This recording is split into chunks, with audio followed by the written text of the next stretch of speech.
Good morning and welcome to Rising. As some of you might notice, I am not Brianna Joy Gray. Brianna has the day off. I'm sitting in for her. Robbie also has the day off, so I'm delighted to be joined for the first time at the Rising table by Stephen Kent. Welcome. Good morning. How are you? I'm very happy to be here. Excellent. Well, we have a great show for you today, so let's get started. President Biden is commemorating the 80th anniversary of D-Day today with other world leaders in France. Meanwhile, back at home, his administration is once again dealing with concerns over the president's age. This time they're facing off against the Wall Street Journal, after that outlet published a viral piece this week titled, quote, "Behind Closed Doors, Biden Shows Signs of Slipping." The article describes Biden at a January meeting with congressional leaders, and its reporters write, quote, "He spoke so softly at times that some participants struggled to hear him, according to 5 people familiar with the meeting. He read from notes to make obvious points, paused for extended periods, and sometimes closed his eyes for so long that some in the room wondered whether he had tuned out." The administration responded to the Journal writing, quote, "House Republicans are making false claims as a political tactic that flatly contradict previous statements made by themselves and their colleagues." MSNBC's Morning Joe seemed to agree with the administration. Let's watch. This was basically House Republicans whacking. Why didn't they just ask Marjorie Taylor Greene? Well, exactly. Why did? They could have. And just, Lauren Boebert. Yeah, it's really shocking, especially when you see what Kevin McCarthy has said repeatedly, publicly, and behind the scenes about Biden on those same days when they were negotiating. The strong feelings you're seeing about this article comes also because the context of this race and these two candidates, it's interesting. That's all I'll say. Anyhow, that flies in the face of what McCarthy said about Biden's effectiveness in the past. From Politico last year, quote, "McCarthy mocked Biden's age and mental acuity in public." In public, like he did in this article. While privately telling allies that he found the president sharp and substantive in their conversations. A contradiction that left a deep impression on the White House. The Journal wrote that the article was based on interviews with over 45 people, including Democrats, who participated in meetings with Biden. The Journal said while most who criticized Biden were Republicans, some Democrats said he showed his age in several exchanges. Meanwhile, CNN's Oliver Darcy is arguing that Trump, who is only 4 years younger than Biden, is not getting the same level of scrutiny. He writes, quote, "The Journal's piece pointed to a continued problem roiling the news media as it covers the 2024 election. Trump is permitted to fall asleep in court and make nonsensical public statements on a routine basis without any serious questions raised about his mental acuity. Meanwhile, Biden is judged on an entirely different standard." The Journal has said they stand by their reporting. Niall, this is tough. So maybe we can start with the Morning Joe kind of viral clip defense of this. It is hard to take supporters of any president super seriously when they are rushing out there to defend the president. Fox and Friends was never going to say that Trump is a little bit zany and unhinged on camera. Why? Because they want him to call into their show every morning. Morning Joe is known to be President Biden's favorite show. Joe Scarborough has the ear of that president. They're never going to light their access to this White House on fire. And so they're going to rush to defend on something that we can all see with our eyes, which is that Joe Biden is really struggling at age 81, right? It's hitting him really hard. I don't feel like we should have to make lies, be gaslit, or pretend about this. Well, I mean, I think that there is a very valid point about cable news in particular and the degree to which it has increasingly served just as an outlet or an uncritical platform for particular points of view. And it's not only about defending certain people, often it's the unwillingness to even cover stories which may reflect negatively on a particular party. Now, this story, I think, is a complicated one. The Wall Street Journal I respect as a news outlet. I think it's very good. If they say 45 people spoke to them, I take them at their word in that. I do think as a reporter, it's like if I were discussing that story before publication and I was an editor or the reporter, and you say, okay, 45 people said this, who's on the record? And the answer's, well, Kevin McCarthy.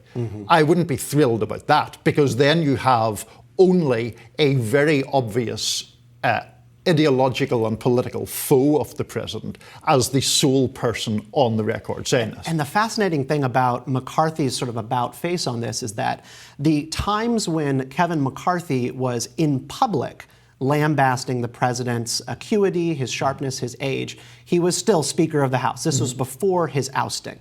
But then when he was behind closed doors, he was saying good things about the president and his sharpness and his ability to be a negotiating partner. And I'm just sort of left to wonder why that change. Why would he go behind closed doors? Either it's true and he's lying to the public and saying something to Republicans, or he's trying to keep Republicans in Congress in line. Sure. If you're trying to negotiate with the Biden White House and Kevin McCarthy is trying to keep his stable of Looney Tunes in the House under control, he doesn't need that extra layer of that Biden is not with us, because then there will be no negotiating with the House. Right. That's my read of it. Well, and also critics of Kevin McCarthy would say that's quite characteristic of Kevin McCarthy, right? One of the few things that united Democrats and Republicans during Kevin McCarthy's speakership was the idea that, frankly, he was duplicitous, that his word was something that he went back on, or that he amended his promises one way or another. I also just want to circle back, Stephen, to kind of where we began. I totally get why a big article in the Wall Street Journal, stirs all of this discussion, stirs you and I discussing it, stirs cable news discussing it. I do think that when it comes to President Biden's acuity, or former President Trump's for that matter, it's not print media that matters, it's what people see before their eyes in terms of behaviour, responding to spontaneous questions, interacting with people. People make their judgments on that. I get that the Journal story opens the door to further discussion of a topic that's unhelpful for Biden, but that, people are not making their judgments based on what the Wall Street Journal says. No, you're absolutely right. We all see this with our eyes, and the stories either will confirm that, and then you have pundits and kind of flacks for the president going out and saying something that completely contradicts. Videos as recently as today, as the president is in Normandy, and there's some viral videos going around of him standing next to Macron with Jill with a hand on him, and he's heaved over completely out of it for 10 or more seconds. You're wondering what on earth is going on, and we know the answer. He's 81.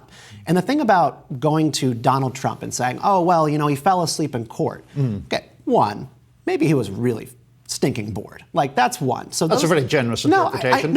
I think that it is. But we're talking about old men, and age hits everybody differently. We all know this. It's not fair that one 81-year-old is dealing with a good deal of dementia, or what looks like it, and a 79-year-old is not. I don't well, hold on a second. I don't think we should be diagnosing dementia from behind a desk. I mean, that's a medical decision. Yeah, there are popular perceptions. There are popular perceptions about the president's mental acuity or lack of it. Dementia's, obviously a disease that I don't think we should be diagnosing from here.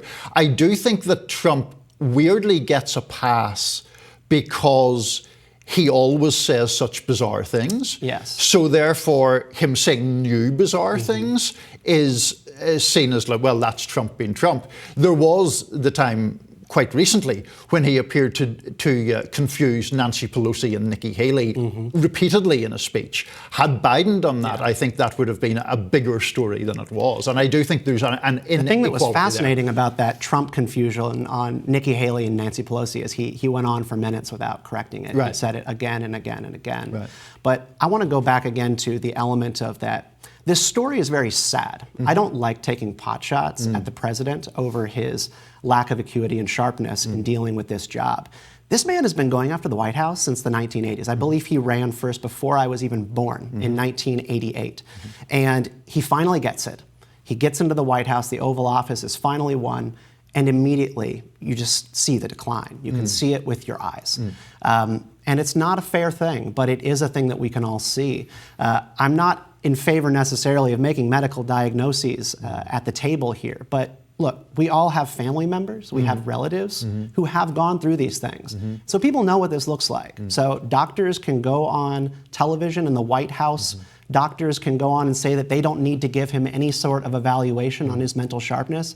But we know what's happening here. And these men are both too old to serve. I think that one of the reasons the age thing is damaging for Biden is because of the familiarity that everyone has, or almost everyone has, with relatives aging. I mean, what I don't like, I guess, is political opponents, and I would say the same about political opponents of Trump, people making diagnoses with, and I'm not saying you're doing this, but diagnoses with a kind of glee that they are sticking a political opponent with a diagnosis of dementia or narcissistic disorder in Trump's case or whatever. That shouldn't be done. That is a separate issue from saying, of course, the President of the United States, whoever that is, has to be sharp, has to be capable of making very hard decisions, and that is one criteria among a whole range of valid criteria for the job.